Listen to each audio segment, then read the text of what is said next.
May 100 ako ngayon at mission natin makahanap ng laruan na sulit sa perang to.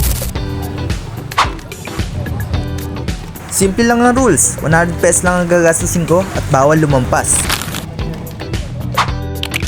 Candidate number 1, mukhang okay ah. Improvise ko lang yung hawakan ng panahon. Kata ba sa ili? Pasok kaya sa 100 pesos? Wala tayo niya mo. 5. Aray ko, laglag agad.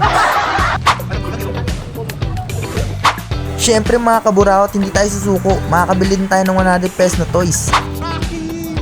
Oops! Teka! Mukhang di natin masusunod ang challenge ah. Na 100 pesos lang ang gastusin ko. 900. Pero syempre, kailangan natin mag-stick sa challenge. Ito mga kaburawat, mukhang mas promising sa 100 pesos.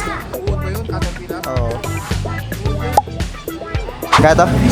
Ayos, swak na swak sa budget natin, 100 pesos mga kaburaot.